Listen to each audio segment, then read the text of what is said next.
또 이결 김용환 형제의 찬양만 해도 너무 은혜가 되기 때문에 설교는 짧게 하겠습니다. 교당 선생님들이 훈시하면서 끝으로 해놓고는 30분도 더 하는 그런 불상사가 없도록 제가 설교가 길면 뒤에서 종을 좀 쳐주십시오. 여러분들 마시멜로 이야기 들어보셨고 읽어보셨죠?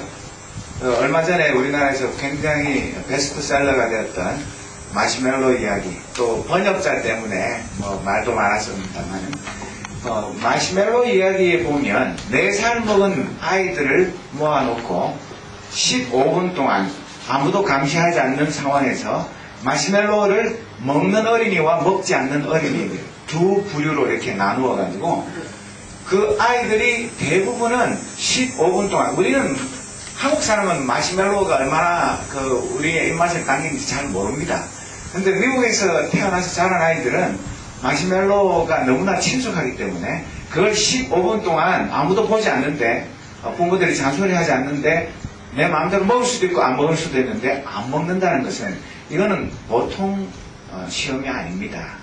그런데 놀라운 것은 스탠포드 대학 교수들이 그 4살 배기 어린 아이들이 15분 동안 견디면 마시멜로를 하나 더 주고 그 사이에 못 참고 먹으면 안 준다 그랬는데 그걸 못 참고 대부분 아이들이 먹었는데 10년 동안 그 아이들이 과연 먹은 아이들과 먹지 않은 아이들이 어떤 차이가 있는가 그것을 연구를 했는데 15분을 못 참은 아이들은 학업 성적도 떨어지고 모든 면에서 인간관계라든지 그 아이들이 또 스트레스를 처리하는 문제에 있어서까지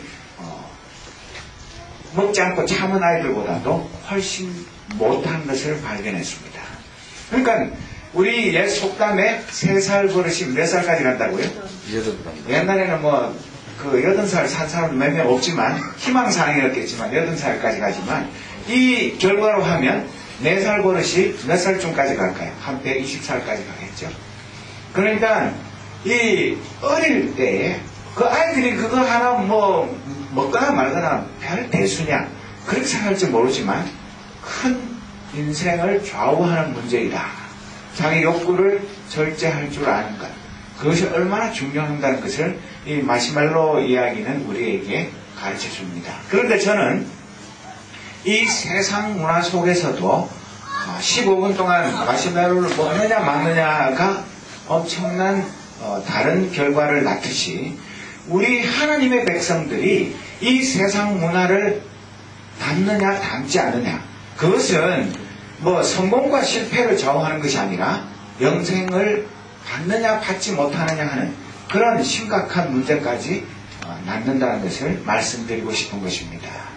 그래서 우리가 왜 여기에 모여 있습니까? 골프도 치러 갈 수 있고 다른 데 얼마든지 즐거운 곳에서 날 오라 하는 곳 많은데 그리고 어제까지 늦게까지 우리 집회하고 피곤해서 더 자고 싶은데 잠을 설치면서 일어나서 여기 나온 것은 우리가 내 편한 대로 사는 것이 아니라 하나님 기쁘시게 하는 삶을 살기 위해서, 또 오늘은 하나님이 정하신 거룩한 날, 주의 날이기 때문에 이 자리에 나와서 예배를 드리는 것입니다.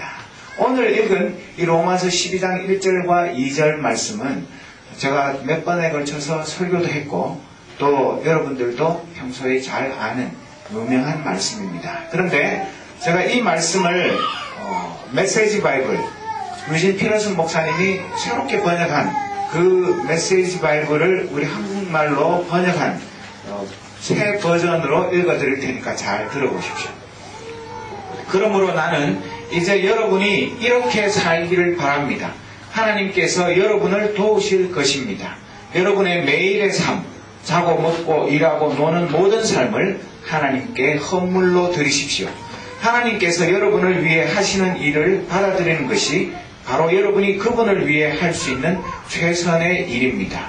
문화에 너무 잘 순응하여 아무 생각 없이 동화되어 버리는 일이 없도록 하십시오. 대신에 여러분은 하나님께 시선을 고정하십시오. 그러면 속에서부터 변화가 일어날 것입니다. 그분께서 여러분에게 바라시는 것을 흔쾌히 인정하고 조금도 머뭇거리지 말고 거기에 응하십시오. 여러분을 둘러싸고 있는 문화는 늘 여러분을 미숙한 수준으로 끌어 낮추려 하지만 하나님께서는 언제나 여러분에게서 최선의 것을 이끌어내시고 여러분 안에 멋진 성숙을 길러주십니다.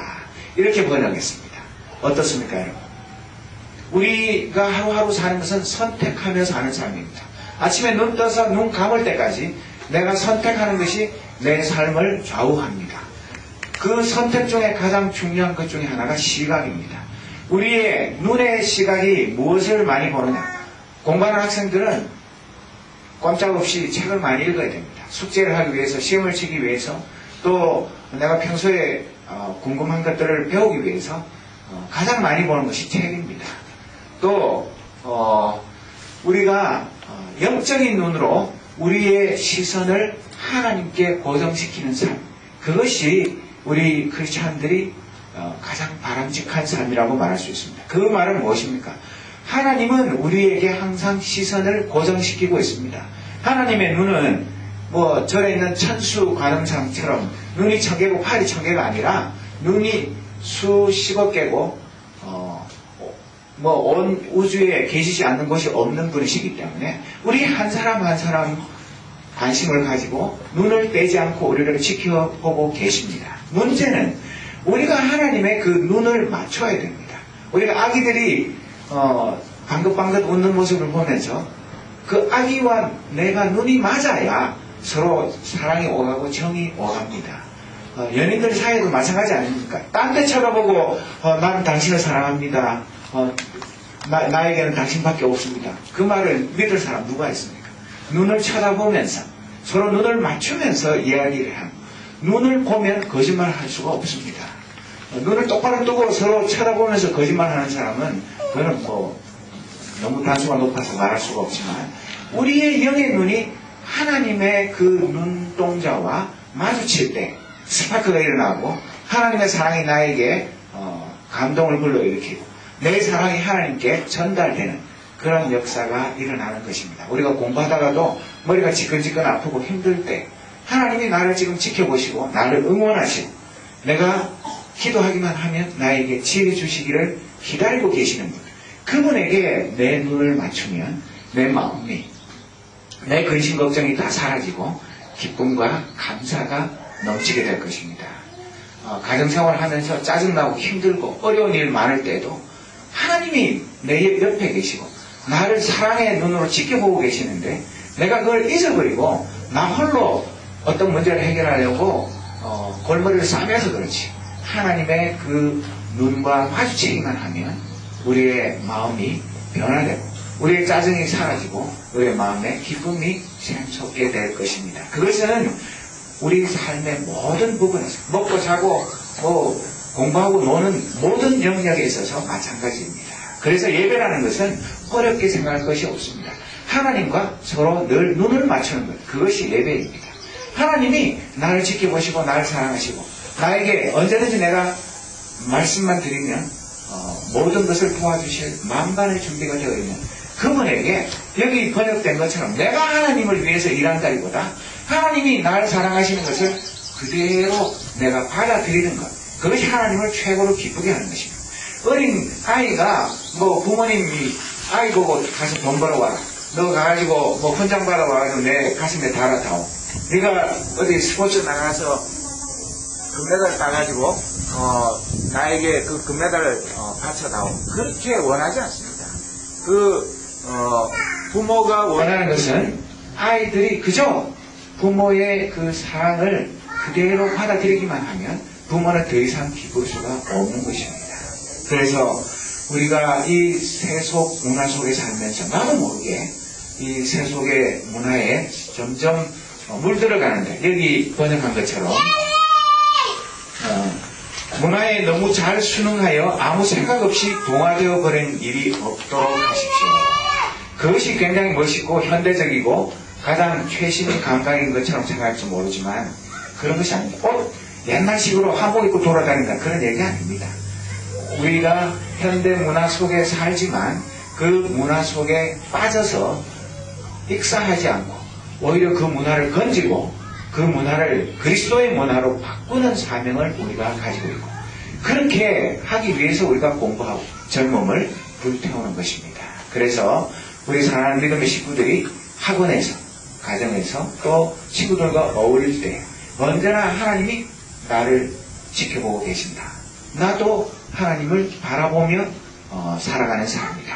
그렇게 생각하면서 현대문화에 그대로 순응하고 동화되는 것이 아니라 현대문화를 변화시키고 변혁시키는 그런 하나님의 일꾼이 되는 것. 그것이 최상의 예배, 최고의 예배입니다. 예배라는 것은 교회에 모여서 또 여러 사람이 있을 때 그런 예배도 중요하지만 이 세상에 어울려 살면서 내가 하나님의 사람으로서 소금으로서 빛으로서의 사명을 잘 감당하는 것, 그것이 진정한 예배인 것입니다. 그래서 우리가 하나님께서 우리에게 바라시는 것을 흔쾌히 인정하는 것, 그것이 중요한 것입니다.